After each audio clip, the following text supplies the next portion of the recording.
guys, good morning, amigas, good morning, America, good evening, and Philippines, Asia, around the world, the Asia, good evening sa inyong lahat. So for today's video guys, I cooking something because we have our guest, just 1, 2, 3, 4, I think, guest, so alam nyo na, tayong mga Pilipino, pag bisitahan, magluto talaga tayo kasi mas maganda may mag-usap-usap pag chit-chat na may makain. O, di ba? Ating kagawian na yan, mga Pilipino. So, meron akong naluto na bilo-bilo. Ganon. Bilo-bilo guys. Tingnan guys, ang sarap. Ang sarap, tingnan natin. Ating anuhin para makita nyo ha. Yan yung bilo-bilo ko. Ganon. Ang aking bilo-bilo. Kasarap guys. May nangka. May saba. Kasi frozen na saba. Hinog naman yan. So, hiniwa-hiwa ko. Tsaka Japanese potato. Sweet potato. Tsaka bilo-bilo. May puti. May yam. O, diba? Ganon, may nangka yan guys. Ang sarap guys. Lagyan ko na ng isang lata na. Diba? Kasi kabuhion ako guys. Sikmura ako pag maraming gata. Kaya isa lang ating nilagay. Tapos meron tayong nokos. Ano ba yun? Nokos, I-adobo ko guys ang nokos. Ang ating ano ba yan sa English? Ito sa bunganga, hindi maano. Ito yung kamuti, Japanese potato. Meron tayong i-fry natin with garlic. Ang guys, bok choy. Pero ito yung pinaka niya guys, na sa Hong Kong, ito lang kakainin ko, i-steam ko lang. Tapos sauce lang siya, ito yon. Sinakaralit dyan taga Hong Kong. Yung mahaba siya ba na pwede yung katawan niya, kainin. Tapos sinaluan ko ng bok choy. Tapos mag-seafoods tayo. Nasa loob pa, sa rip pa yung seafood. Niluto ko na siya ng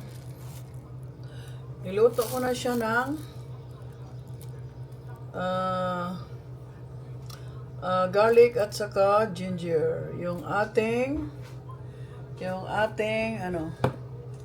para sa seafoods natin. Tapos nagmarinate ako ng belly para minsan makakain na ng taba-taba, ihawin o pirituhin. Gusto ko ang pirituhin, masarap din. Ganon. So naggaya tayo para sa ating seafoods kasi ginisa ko lang siya sa kahapon. Boil ko siya sa Sprite, yung tahong, tapos shrimp, tapos 4 na piraso na crabs, tapos yun, binaboil ko siya sa Sprite, tapos ginisa ko siya sa ginger tsaka garlic. So ngayon timplahan na natin siya. Ngayon lang natin lutuin, kaya ngayon lang kakainin, di ba? So, kabili tayo sa Asian store. Ganon. Bakit ganon, no? Pag meron tayong bisita, hindi tayo pwedeng wala ipakain. Parang, na yan, blessing na lang. Ganon ba? Kahit noon pa ako, guys. Yung mga dati ko mga kaibigan, guys. Dali-dali kayo magluto. Kasi darating sila, guys. Tapos, sa likod pala, ikaw lang pag-usapan guys. Kasi haminto ako sa buhay na ganun guys. Dito lang tayo sa kahit isa, dalawa lang kaibigan. Basta totoong kaibigan guys. Kaya sa awa ng Diyos, binibless tayo. Kasi kung baba lang tayo lang guys. Ganon. Diba?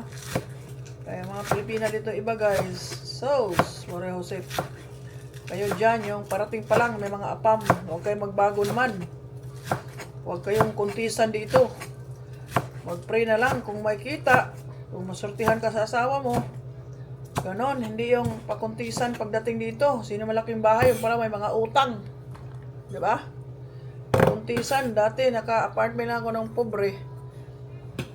pagkamatay ng asawa ko, lumipat kami sa mahirap na apartment, isang bed lang.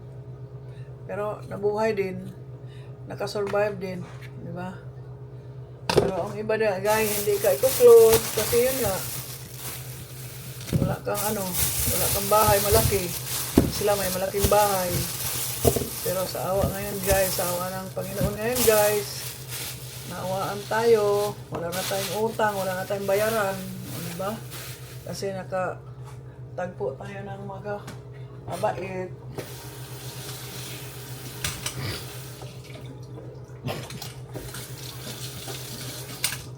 Kayang mga darating pa lang, kayang magbago naman. Hindi kayo bigyan ni Lord ng hindi ako sa aking buhay. Kumbaba lang ako. Diba? Ganun lang buhay. Huwag magbago kasi lahat man tayo galing sa hirap. Lahat tayo may pinagdaanan. Kaya sana kung nandito na, hindi magbago. Lalo ka tulong matulungin. Kung may nailangan, tulungan mo. Hindi yung pag-usapan ng buhay. Diba? Ngayon, ang nangatsismis sa akin, kandamatay pa sa trabaho. May daming bayaran, diba? Ganun lang tao, guys. Kaya dati, kung baba lang ako. Tapos kahit mahirap ako, guys, konting sahod, daming bayaran. Basta mga, may birthday, may Pasko, magluto-luto pa rin ako. Kasi, yan eh. Parang, pag nagpakain ka, guys, parang share lang sa blessing mo. Yan ang paraan.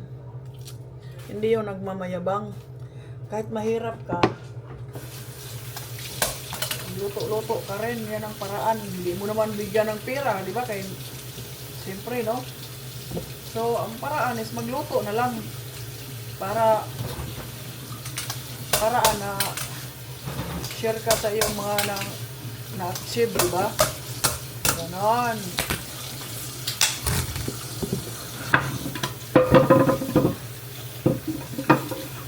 Hindi yung kuntisan.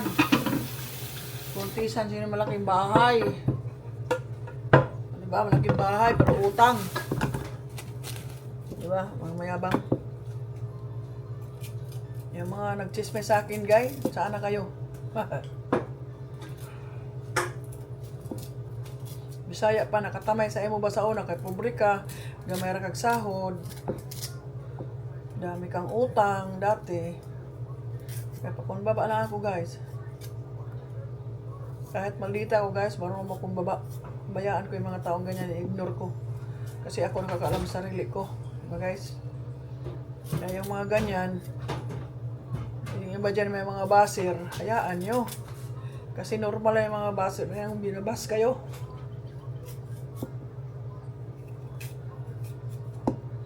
Lahat naman talaga tayo, lalo Pilipino, may masasabi, no? Kahit anong gawin, may masasabi talaga yan. Kaya ignore nyo yan. Ganon ang ginawa ko dati. Bait-bait ko sa kanila, tutuan ko sila, ganyan. Tapos yun, ikaw lang pala i-chisme sa likod. Kawawa. Kaya ignore ko yan. Kasi ikaw mismo nakaalam sa sarili mo. Ay mga taong ganyan, just ignore it. You don't care. Ang importante, kasir ka sa blessing mo, nakatulong ka kung may tulong ka, diba? Kung may nangailangan, tulong ka. Dati nga, kahit kakain ko na, bigay ko pa eh. Kasi nandyan si Panginoon, nakatingin yan si Lord. Anong gawa mo sa mundo? Nakatingin yan. Pero kung swapang ka, sama ugali mo, hindi ko sinabing maganda ugali ko, no?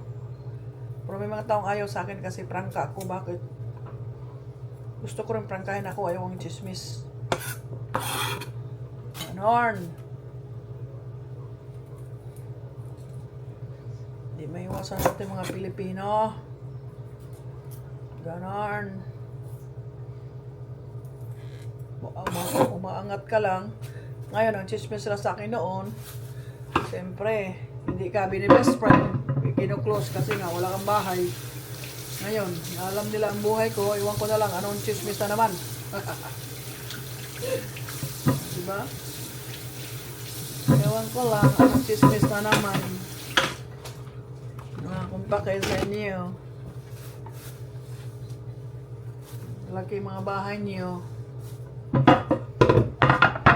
Pero mamatay, kung namatay kayo sa trabaho, hindi pa kayo matapos-tapos bayad.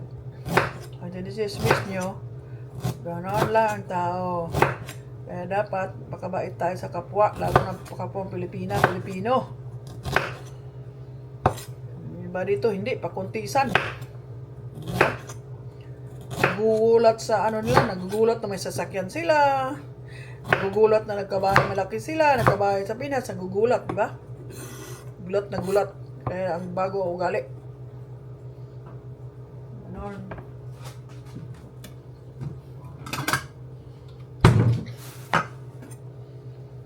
Kaya relax lang tayo ba? Para makatingin naman si Lord. Bigyan ka ng bliss more and more. Diba? Pero ganun ang gali mo, pakuntisan. Puro kaya malaking bahay.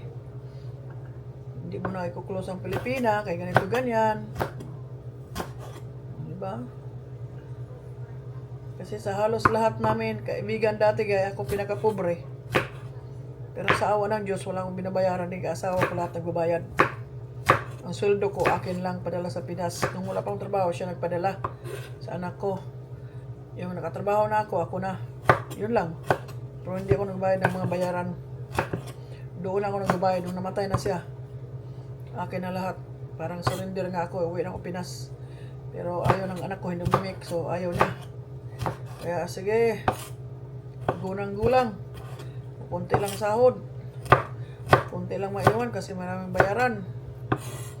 Diba? Nag-aaral pa ang anak ko, private pa, diba? Kahit scholar siya, mabayaran ka pa rin. Ganon. So, tiis-tiis lang. Hanggang na-meet ko ang aking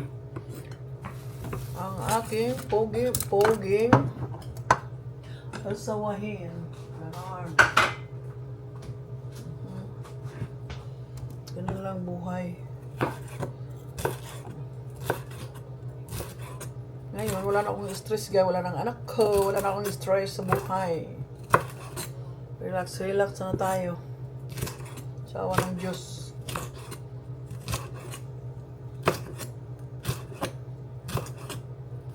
Pinagdasal ko ng mga ano ko dati, mga kaibigan dati. Sinisiraan ako. Pinagdasal ko lang na marami din tayong blessing. Sana maka-blessing kayo. Ito na ang blessing ko ngayon. Diba? Ito ang trabaho ko. Ano okay? Kain, tulog, may garden, summertime. Ganon.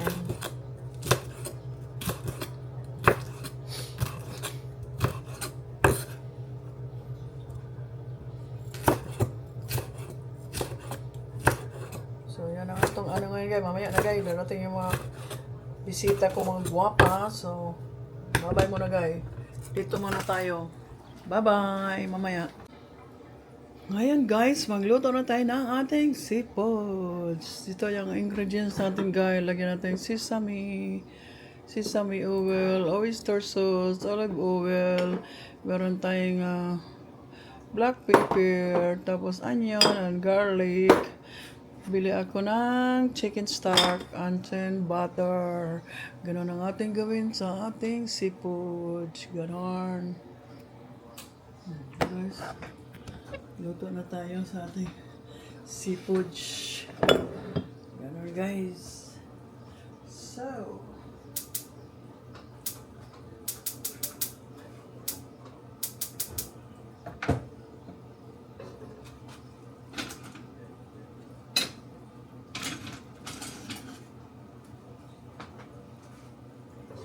luto muna natin ang garlic sa olive oil konti. Tapos lagay yung butter. Diba guys? Ito lang, konti lang ating seafood. So, yun lang.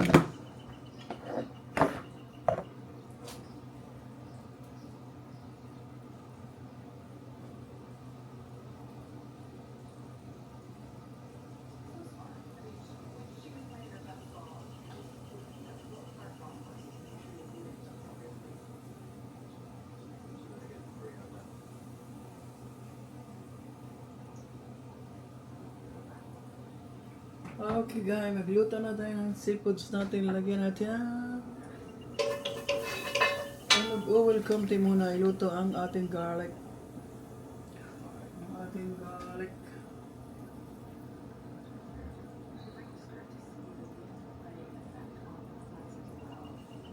Ito lang ating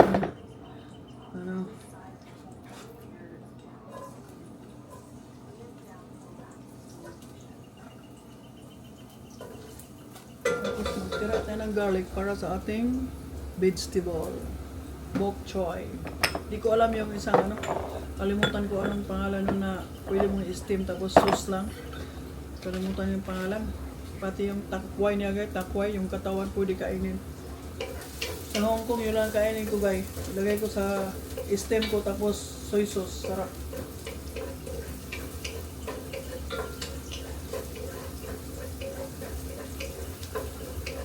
Tapos brown konti ang garlic. Lagay natin ang ating butter.